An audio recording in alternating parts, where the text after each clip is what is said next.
Well, these warm temperatures make it feel like it's still summer, but the leaves are already beginning to change on some of the trees. This morning when we arrived early to church, we saw that there was a great section of the Bradford pear tree was laying in the driveway. There must have been a storm during the night. I was asleep. So the seasons are changing. Fall is in the air. Crucifixion is also in the air.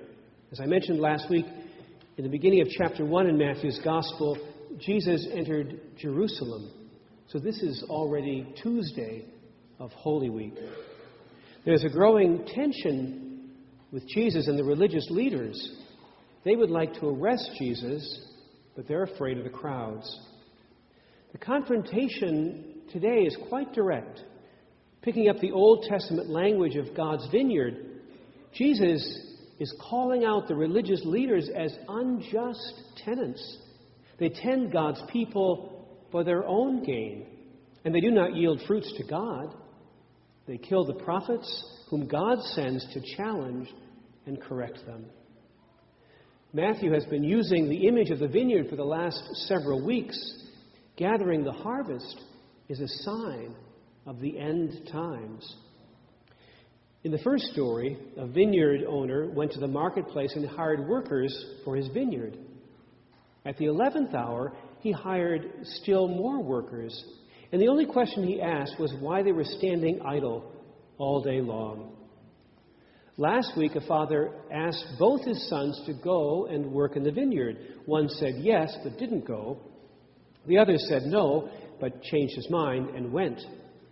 The point seems to be that God is looking for workers in the vineyard.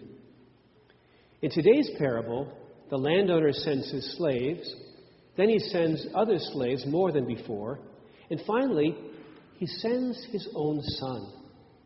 The landowner doesn't seem to know when to quit. The wicked tenants are those who do not want to give fruit to the owner. They reject the owner's authority and work for themselves.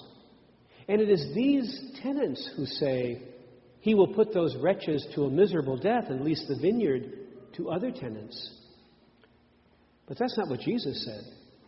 Jesus said to them, "Have you never read the Scriptures? The stone that the builders rejected has become the cornerstone. In the kingdom that God is building, no one is left out. Nothing is wasted. God can use everything for good, even our sinfulness." In this parable, as well as the ones before, the only qualification which the landowner requires is that the tenant workers were available. Matthew, of course, is quoting from chapter 5 of the prophet Isaiah, which we had as our first reading. Isaiah tells us about his beloved who's planted a vineyard. This takes us back to the book of Genesis, chapter 2, when the Lord God planted a garden in Eden, and there he put the man whom he had formed. Out of the ground, the Lord God made to grow every tree that is pleasant to the sight and good for food. There's also in the midst of the garden the tree of life and the tree of the knowledge of good and evil, from which they were forbidden to eat. Everything in the garden is given as a gift.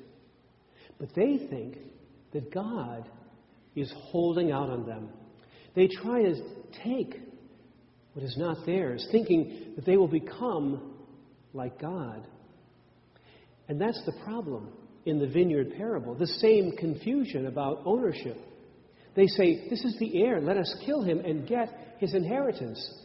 The tenants have come to think of the vineyard as their own, to do with what they like. When trees bear fruit, it's not for the sake of the tree, but for others who receive nourishment from the fruit. Animals, from small worms to large beasts, may eat the fruit, and humans may harvest them to use for themselves or sell as food for others. So Christian fruit-bearing are acts done for the good of others. God calls each of us to bear good fruit. God does not call us because we are the best. God calls us because we're available. As St. Teresa of Avila, the great Spanish mystic saint, said, Christ has no body now but yours, no hands, no feet on earth but yours. So having called us, God asks us to use whatever gifts we have. We might easily say to ourselves, well, I'm really not the best mother or father, but we still have been called to that service. God still expects of us to be as good of a father or mother that we're able to be. We can say that other people are more patient or more wise than we are. But nevertheless, God asks us to use the patience and the wisdom that we have. It's always easy to point to someone else who is more qualified or better suited to do the tasks that we have been called to do. But pointing to another does not excuse us. We are called not because we're the best, but because God needs someone. God needs our hands to build God's kingdom. Today we're reflecting on our stewardship. Stewardship really isn't all that complicated of a concept to understand. It's really simply a matter of believing. Imagine this scenario. It might have come right out of the newspaper. A hurricane has brought terrible destruction to some distant place. People from all over the world gather food and clothes and medicine and put the items on boats and planes and ship them over there. A month or two later, representatives visit that distant land, only to find out that the people who unloaded the boats and planes thought that the shipment was meant for them, and they kept it for themselves. How would these visitors respond? They'd say, well, we sent this over here for everyone. We expected you to manage the distribution. Stewardship really isn't all that complicated. The opening line of Psalm 24 reminds us, the earth is the Lord's and all that is in it, the world and those who live in it. So how will we respond to God's call? Will we accept God's invitation as gift? Will we respond to the gift with faith and trust that leads us to act in responsible and generous ways, bringing forth a harvest of justice and peace, sharing generously toward God and others?